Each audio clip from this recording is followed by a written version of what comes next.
একটা টেররিস্ট যে কথা বলে একটা দলের রাজ্য সভাপতি বা কেন্দ্রীয় মন্ত্রী সে কথা বলা উচিত নয়। দ্বিতীয়ত হচ্ছে হিন্দু না ওরা মুসলমান এর জিজ্ঞাসা কয়জন। প্রথমে আপনারা ভারতীয় তৈরি করুন, মানব তৈরি করুন, মানুষ তৈরি করুন, এই বার্তা আসা উচিত। আমরা যারা ভারতের মানুষ তারা বিশ্বাস করি সর্বধর্ম সমন্বয়ে। হিন্দু যারা প্রকৃত ঠাকুর রামকৃষ্ণ তিনিও বিশ্বাস করেন যত মত তত পথে বিশ্বাস করতেন। তাই তার বার্তাটাই হচ্ছে বাংলার বার্তা, তার বার্তাই হচ্ছে ভারতবর্ষের বার্তা। সুকান্ত বাবুর বার্তা বা ভগবতের বার্তাটাই বাংলার বার্তা নয়, ভারতের বার্তা নয়। তাই মানুষ তৈরি করুন, ভারতীয় তৈরি করুন, ভারতীয় হিসেবে গর্বিত আমরা যাতে সবাই হই সেটা তৈরি করুন। যদি নিজের ধর্ম সংস্কৃতি আগামী প্রজন্মকে বাঁচাতে চান, ছেলেকে ডাক্তার ইঞ্জিনিয়ার যা বানানোর বানান, কিন্তু ভালো হিন্দু বানান তার সাথে, যে নিজের ধর্মের প্রতি সমর্পিত হবে। আর বাড়িতে একটা করে ধারালো অস্ত্র রাখুন।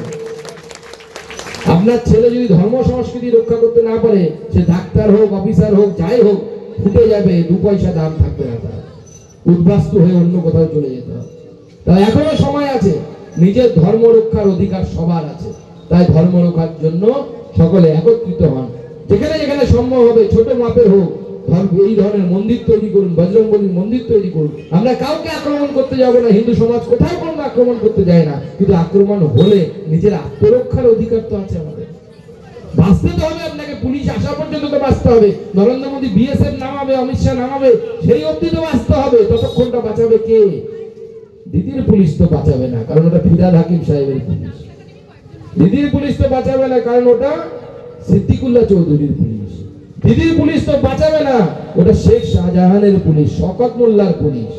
ছেলেকে ডাক্তার ইঞ্জিনিয়ার বানান, কিন্তু ভালো হিন্দু বানান। প্রয়োজনে বাড়িতে অস্ত্র রাখুন। আজকে এই মন্তব্য করছেন সুকান্ত মজুমদার হুগলির একটি সভা থেকে। তিনি একথাও বলছেন যে আত্মরক্ষার জন্য প্রয়োজনে অস্ত্র তুলে নিতে হবে, কারণ আক্রমণ যদি আমাদের ওপর হয়, দিদির পুলিশ বাঁচাতে আসবে না, কারণ এই পুলিশ সিদ্দিকুল্লাহ ফিরহাদ হাকিমদের পুলিশ। এই মন্তব্য করছেন সুকান্ত মজুমদার। বাঁকুড়ার ওন্দার বিজেপি বিধায়ক অমরনাথ শাখার মন্তব্য, যেখানে তিনি বলছেন যে যখনই কোনো অনুপ্রবেশকারীকে নিয়ে সন্দেহ হবে, সঙ্গে সঙ্গে তাদেরকে নিয়ে সতর্ক থাকবেন, তাদেরকে জিজ্ঞাসাবাদ করবেন। এমনকি এই অনুপ্রবেশকারীদের নিয়ে সম্পূর্ণ রাজ্যের মুখ্যমন্ত্রীকে পর্যন্ত নিশানা করেছেন তিনি। কথা বলছেন যে ছদ্মবেশে বাঁকুড়ার বিভিন্ন প্রান্তে বাংলাদেশিরা ছড়িয়ে পড়ছে, ভোটার কার্ড তৈরি করে নিচ্ছে বাংলাদেশিরা। কি বলেছেন অমরনাথ শাখা, দেখুন। বাঁকুড়া জেলাতেও সংখ্যালঘু সম্প্রদায় বাংলাদেশি মুসলমানরা বিভিন্ন ছদ্মবেশে ভোটার কার্ড চেঞ্জ করে বিভিন্ন জায়গাতে আস্তানা গাড়ছে। সেইভাবে যদি আপনাদের কোনো এই ধরনের নাগরিককে আপনাদের সন্দেহ হয়, আপনারা তাকে আটকাবেন, ধরবেন এবং তার কাছে প্রকৃত সে আমাদের পশ্চিমবাংলার লোক কিনা এটা জানবার চেষ্টা করবেন। কারণ চারদিকেই ছড়িয়ে গেছে, তারা পশ্চিমবাংলাটাকে বাংলাদেশ করার পরিকল্পনা করছে। আমাদের রোজগারের টাকা আজকে বিশেষ এক সম্প্রদায়কে দিয়ে মমতা ব্যানার্জি পশ্চিমবাংলাকে বাংলাদেশ বানাতে চাইছে। সেই দিকে আপনারা নজর রাখুন, যাতে বগলে বস্তা নিয়ে ছেলেপুলাকে নিয়ে ঘরের দিকে না তাকিয়ে এই পশ্চিমবাংলার বাইরে চলে যেতে হয়। আমরা ভাবছিলাম ঝাড়খণ্ডে যাবেন, ঝাড়খণ্ডে কি ঢুকবেন? সেইখানে ওই সংখ্যালঘু সম্প্রদায়ের বাংলাদেশিরা ঢুকে সব আদিবাসী মেয়াদিকে বিয়া করে নিয়েছে, সব বিয়ে করলে যে সমস্ত জমি জায়গা সব হাতিয়ে নিয়েছে। সেই রকম অবস্থা আমাদের এখানে হচ্ছে।